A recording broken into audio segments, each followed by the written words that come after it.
Fala pessoal, olha só, antes da gente dar continuidade ao conteúdo, deixa eu divulgar o meu site com vocês, fisioandreu.com.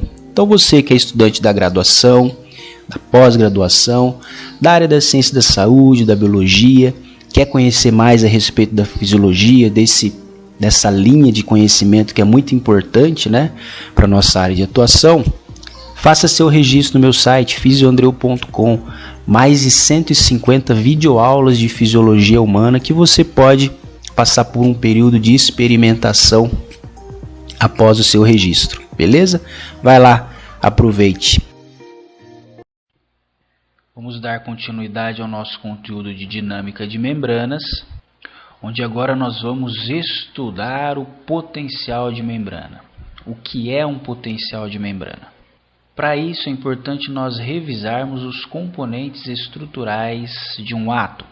O átomo é, portanto, a menor unidade estrutural da matéria, sendo constituído pelo núcleo, onde há a presença de prótons em vermelho com polaridade positiva e nêutrons em amarelo com ausência de carga. Ao redor do núcleo está a eletrosfera, onde estão os elétrons, que apresentam carga elétrica negativa. No entanto, os átomos em geral são estruturas eletricamente neutras, uma vez que os prótons e os elétrons encontram-se em mesmo número. Vamos observar o seguinte exemplo. No caso, um átomo de sódio. O átomo de sódio é constituído por 11 prótons no núcleo e 11 elétrons na eletrosfera. Sendo assim, essas cargas se anulam e o átomo de sódio é, portanto, um átomo eletricamente neutro. A alteração no número de elétrons transforma o elemento em um íon. No seguinte exemplo, o átomo de sódio perde um elétron, tornando-se um íon de sódio, onde agora a quantidade de prótons se sobressai sobre a quantidade de elétrons. Nós podemos dizer então que a quantidade de carga positiva se sobressai sobre a quantidade de carga negativa. Sendo assim, esse é um íon positivo ou um cátion. Vamos observar um segundo exemplo. No caso agora, um átomo de cloro, também eletricamente neutro, uma vez que existe a mesma quantidade de prótons e a mesma quantidade de elétrons. Portanto, essas cargas se anulam e o átomo é, portanto, eletricamente neutro. Com o ganho de um elétron, esse elemento torna-se agora um íon do mesmo elemento, ou seja, um íon de cloreto. Nesse caso, a quantidade de elétrons se sobressai sobre a quantidade de prótons. Sendo assim, a quantidade de carga negativa se sobressai sobre a positiva. Portanto, esse é um íon com polaridade negativa. Sendo assim, trata-se de um ânion. É importante nós destacarmos também alguns princípios de eletricidade, dentre eles a lei de conservação de cargas elétricas, que diz que a quantidade de carga elétrica produzida em um processo é igual a zero, ou seja, para cada carga positiva em um íon, existe um elétron em outro íon. O que significa dizer que o organismo humano é eletricamente neutro. Além disso, é importante lembrar que cargas opostas se atraem e cargas iguais ou similares se repelem. de modo que separar a ligação entre cargas opostas, ou seja, separar cargas positivas das negativas, demanda energia. E quando essas cargas encontram-se separadas, elas podem mover-se livremente uma em direção à outra. E o material ou o meio pelo qual elas se movem é chamado de condutor. E no nosso corpo, o principal meio condutor é a água.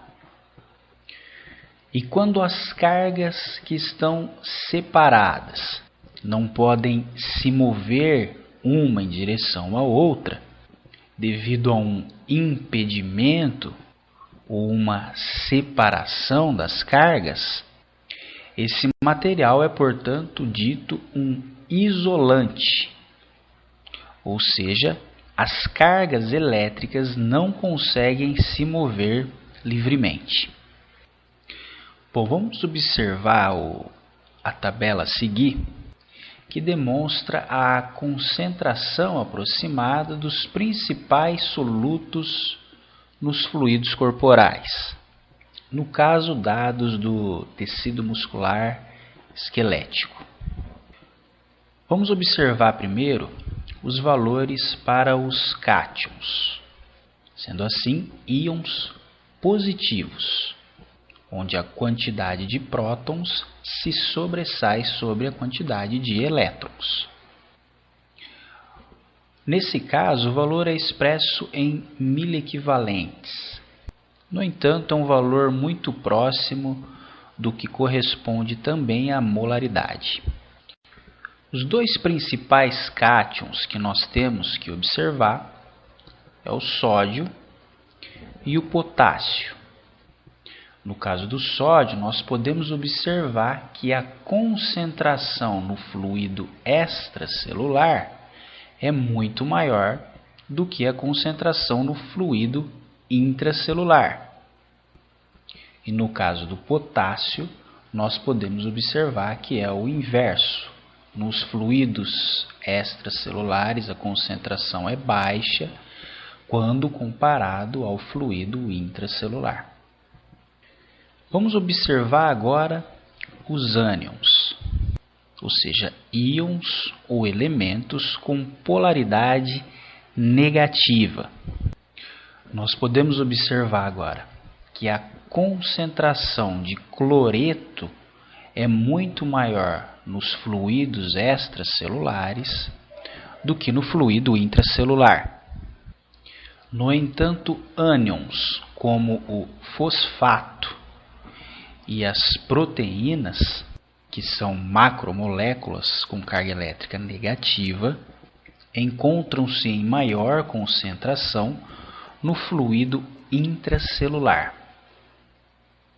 Se nós analisarmos o respectivo gráfico, nós podemos observar a concentração de sódio no líquido intracelular, que é bem menor a do líquido intersticial e a do plasma, que possuem concentrações muito próximas. Já em relação ao potássio, ela é muito maior no líquido intracelular do que nos líquidos intersticial e plasma.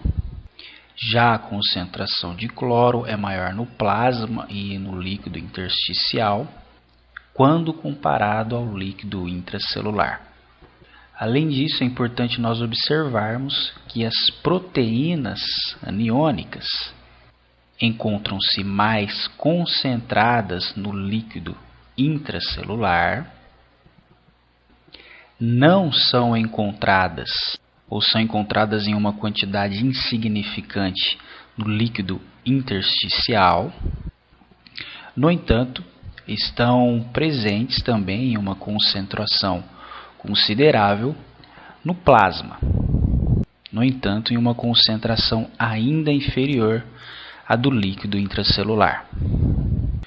Outro importante dado para nós observarmos é o número total de cátions no plasma, no fluido intersticial e no fluido intracelular. E o número total de ânions do plasma, do fluido intersticial e do fluido intracelular. E nós observarmos que eles são os mesmos, ou seja, o mesmo número de cátions é o mesmo número de ânions. O que significa dizer que aquele primeiro princípio que diz que o corpo humano é eletricamente neutro está correto. No entanto, é importante nós diferenciarmos alguns conceitos. No corpo humano, os compartimentos intra e extracelular alcançam um estado de equilíbrio osmótico, o que significa dizer que a concentração de partículas nos líquidos são iguais nos dois lados da membrana, partículas não penetrantes. No entanto, alguns solutos estão mais concentrados em um dos compartimentos, como por exemplo o sódio, o potássio e o cloro, o que significa que o corpo encontra-se em um estado de desequilíbrio químico, pois se estivesse em equilíbrio químico, as concentrações seriam iguais em todos os compartimentos, o que não ocorre. Como muitos dos solutos são íons, nós também devemos considerar a distribuição de cargas elétricas. Como já mencionado anteriormente, o corpo humano, como um todo, é classificado como eletricamente neutro. No entanto, alguns íons extras não penetrantes são encontrados no líquido intracelular, ao passo que os íons positivos correspondentes são encontrados no fluido extracelular e, como consequência, o fluido intracelular é ligeiramente negativo em relação ao fluido extracelular. E esse desbalanço iônico resulta em um estado de desequilíbrio elétrico. Sendo assim, em resumo, nós podemos dizer que o corpo humano encontra-se em estado de equilíbrio osmótico, mas em desequilíbrio químico e elétrico. Bom, vamos analisar os exemplos a seguir. Temos aqui uma bicamada lipídica, ou seja, uma membrana celular, separando o líquido extracelular e o líquido intracelular. Nós podemos observar que a quantidade de solutos não penetrantes é igual dos dois lados da membrana, sendo assim um equilíbrio osmótico. No entanto, há um desequilíbrio químico, uma vez que a concentração de sódio e de cloro é maior no líquido extracelular quando comparado ao líquido intracelular, onde a concentração de potássio é maior. Agora vamos imaginar que nessa membrana há um canal aberto para o potássio.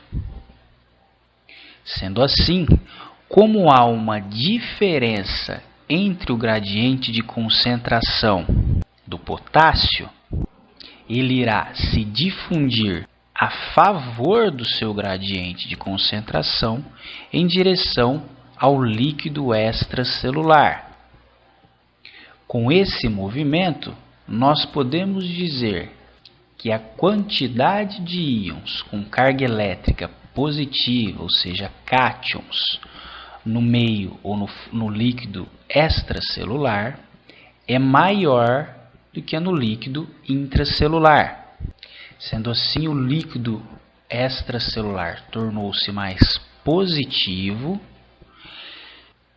e o líquido intracelular, que perdeu carga positiva, ficou mais negativo.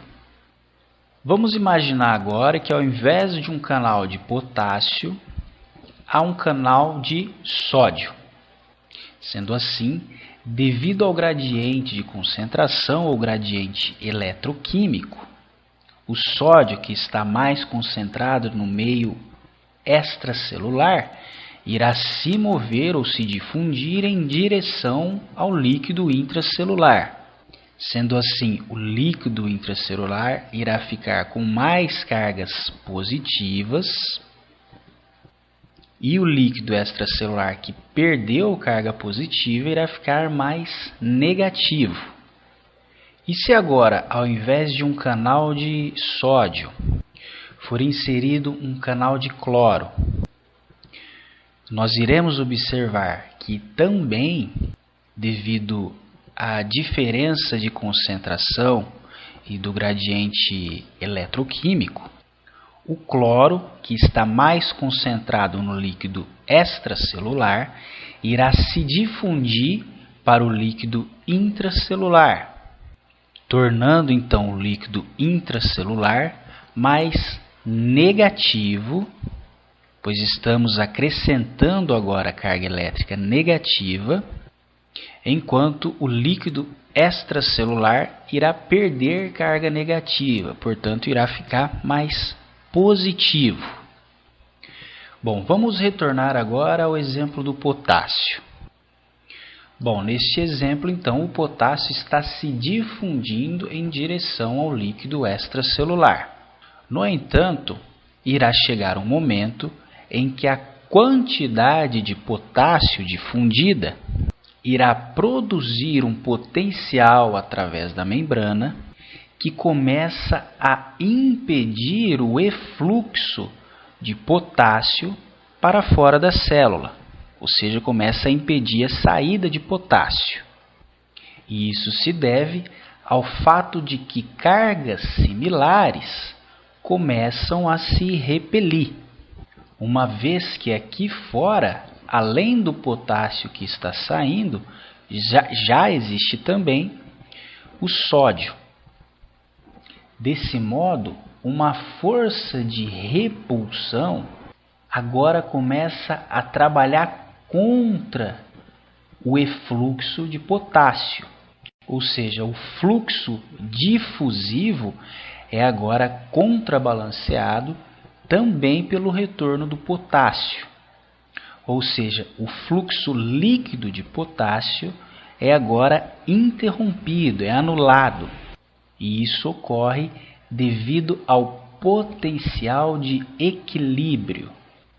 Esse potencial de equilíbrio é chamado de potencial de repouso da membrana, ou seja, é o momento onde não há fluxo resultante de íons através da membrana celular, onde esse potencial de equilíbrio pode ser calculado por meio da equação de Nernst, que é a relação entre o potencial de difusão e o gradiente de concentração.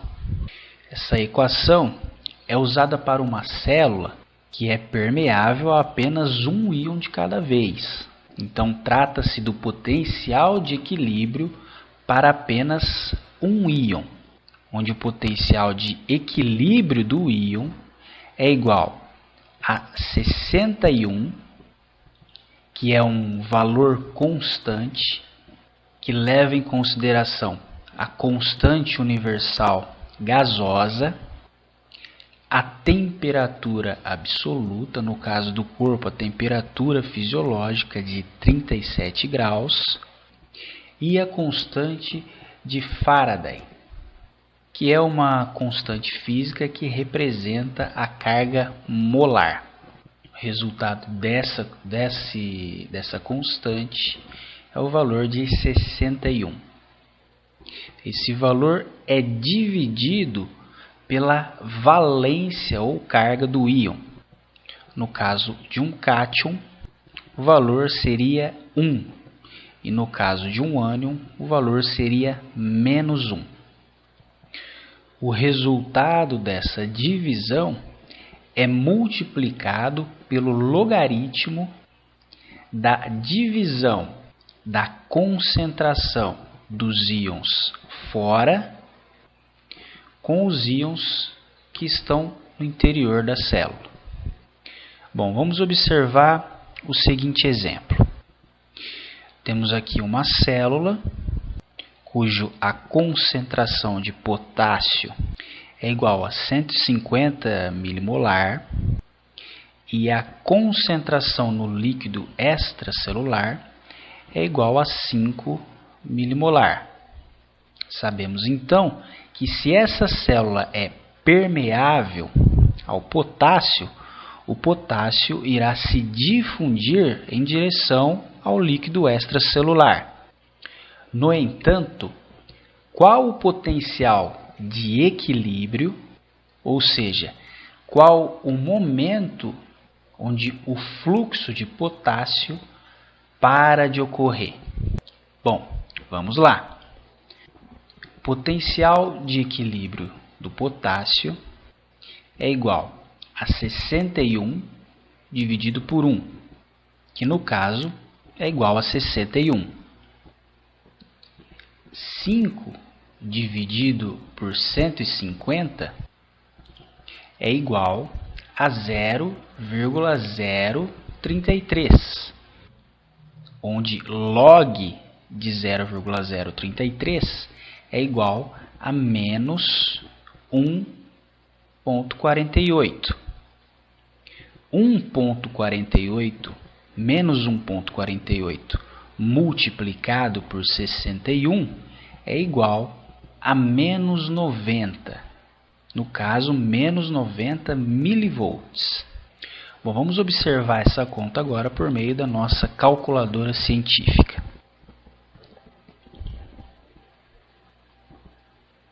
Cinco dividido por 150 é igual a 0,033.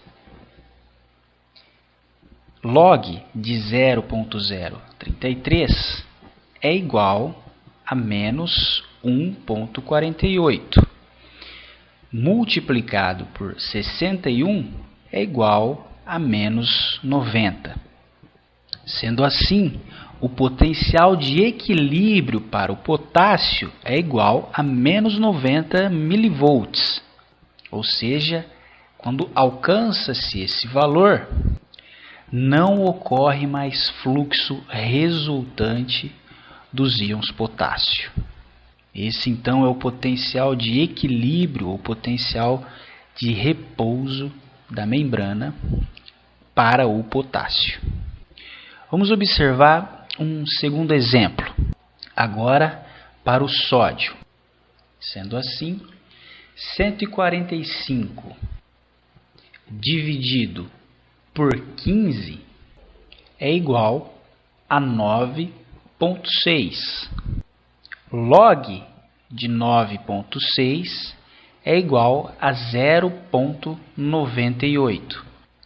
0,98 multiplicado por 61 é igual a mais 60 milivolts. Lembrando que esses valores são aqueles que estão presentes na tabela que nós vimos lá atrás. E eles podem variar de acordo com o tecido. Vamos fazer essa conta agora por meio da nossa calculadora científica. 145 dividido por 15 é igual a 9,6. Log de 9,6 é igual a 0,98. Multiplicado por 61 é igual a 60. Sendo assim, o potencial de equilíbrio para o sódio, isto é, o momento em que o sódio deixa de fluir ou se difundir tanto para fora quanto para dentro da célula, ocorre quando o potencial da célula chega a mais 60 mV, sendo este então o potencial de equilíbrio apenas para o sódio. Vamos observar agora um terceiro exemplo, agora para o equilíbrio do cloreto. Lembrando agora que estamos falando de um ânion. Sendo assim, ao invés de 1, devemos colocar o valor de 1 negativo, onde 118 dividido por 4 é igual a 29,5 e log de 29,5 é igual a 1,46. 1,46 multiplicado agora por menos 61 é igual a menos 90 milivolts. Vamos fazer na nossa calculadora científica. Então, 118 dividido por 4 é igual a 29,5. Log de 29,5 é igual a 1,46.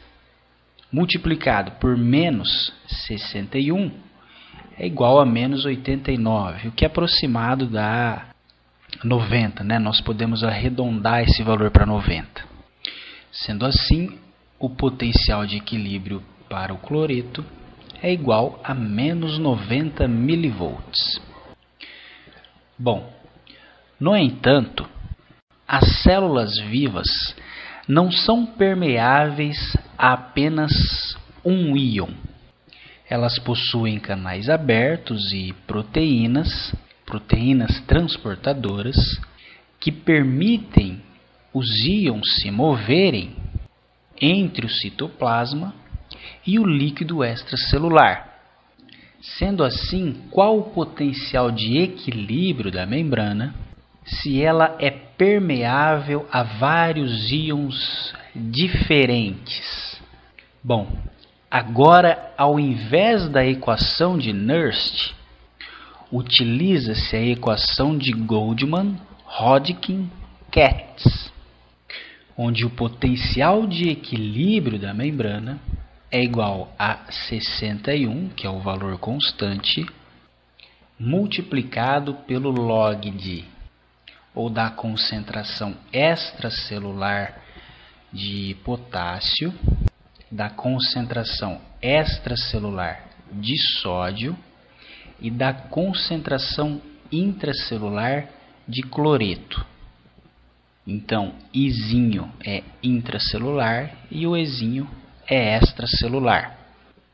Enquanto que o P fora dos colchetes corresponde à permeabilidade da membrana ao respectivo íon, onde os autores da equação utilizaram o valor de 1 para o potássio, 0,04 para o sódio e 0,45 para o cloreto.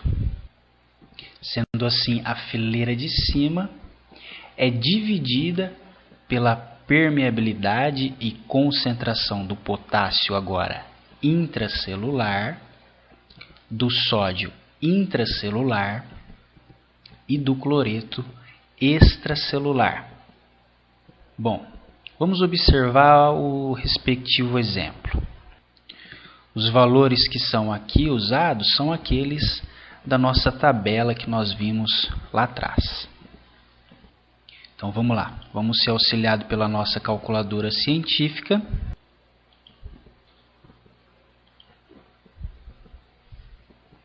Onde 1 vezes 5 mais 0,04 vezes 1,45 mais 0,45 vezes 4 é igual a 12 12,6. Então, a equação da nossa primeira fileira é igual a 12,6. Vamos continuar. Segunda fileira, 1,0 multiplicado por 150 mais 0,04 multiplicado por 15 mais 0,45 multiplicado por 118 é igual a 203,7. Então, o resultado da nossa segunda fileira é igual a 203,7. Vamos continuar. 12,6 dividido por 203,7 é igual a 0,061. Então, 12,6 dividido por 203,7 é igual a 0,061. Vamos adiante. Log de 0,061 é igual a menos 1,21. Multiplicado por 61 é igual a menos 74. Sendo assim, o potencial de equilíbrio para essa membrana, com as respectivas concentrações extra e intracelular de potássio, cloro e sódio, assim como levando em consideração a sua permeabilidade para os respectivos íons, é igual a menos 74. Esse valor pode ser arredondado para menos 75 milivolts. A equação de Goldman pode também ser utilizada para outros íons. No entanto, os que influenciam mais o potencial de equilíbrio da membrana são esses três íons. Bom, vamos observar a seguinte ilustração.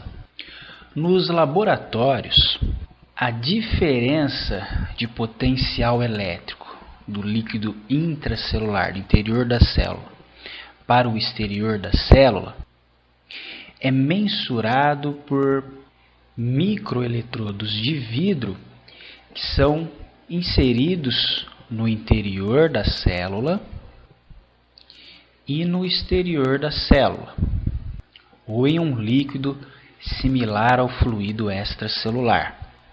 O eletrodo que está no fluido extracelular é o eletrodo de referência, portanto ele é tido como um valor de 0 milivolts, e o eletrodo intracelular é o eletrodo de registro, que identifica então a diferença do potencial entre o meio intracelular e o extracelular.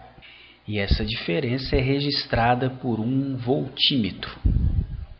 E esses valores geralmente podem variar de acordo com a especificidade do tecido, podendo variar de menos 40 para as células nervosas a menos 90 para as células musculares. No nosso exemplo, o valor encontrado foi de menos 70 milivolts. Bom, a maioria das membranas celulares são cerca de 40 vezes mais permeáveis ao potássio do que para o sódio.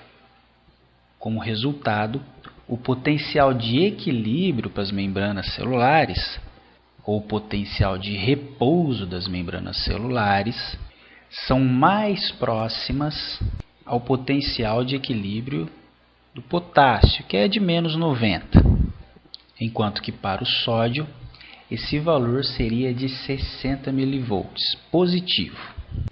Esse potencial de equilíbrio ou de repouso da membrana é mantido pela sódio-potássio ATPase, pela bomba de sódio-potássio ATPase, que, como nós vimos, é um tipo de transporte ativo que usa energia liberada da quebra da lise do ATP para bombear para cada molécula de ATP que é lisada 3 íons de sódio para o líquido extracelular e 2 íons de potássio para o líquido intracelular. E esse bombeamento feito pela essa bomba eletrogênica é fundamental para a manutenção do desequilíbrio químico e elétrico entre o meio extra e intracelular, o que é fundamental para a sobrevivência da célula. Vamos agora observar o respectivo registro para nos adequarmos a algumas terminologias. Temos aqui no nosso eixo das ordenadas o potencial de repouso ou de equilíbrio da membrana, onde o valor 0 corresponderia ao eletrodo de referência localizado no líquido extracelular. Considerando a nossa ilustração anterior, nossa célula possui um potencial de repouso de menos 70 mV. Essa é então a diferença de potencial de membrana entre o meio extra e intracelular. Quando essa diferença aumenta, nós podemos dizer que a célula ficou ainda mais negativa, ou o potencial de membrana ficou ainda mais negativo. Quando isso ocorre, nós podemos dizer que a célula sofreu uma hiperpolarização. E isso pode ocorrer em algumas situações, como por exemplo, a diminuição ou redução da concentração de potássio intracelular, ou seja, efluxo de potássio para o meio extracelular, ou aumento da concentração de cloreto no meio intracelular, ou seja, influxo de cloreto para o meio intracelular. Já quando ocorre uma redução na diferença do potencial de membrana, nós dizemos que essa célula ou essa membrana sofreu uma despolarização, ou seja, ela ficou menos negativa ou mais positiva. E isso pode se dever ao aumento da concentração intracelular de potássio, ao aumento da concentração intracelular de sódio, devido ao influxo de sódio, ou devido ao aumento da concentração intracelular de cálcio, ou seja, aumento da concentração de cátions. O momento em que a célula retorna ao seu potencial de membrana de origem é chamado de processo de repolarização. O conteúdo dessa aula foi elaborado pelas seguintes referências.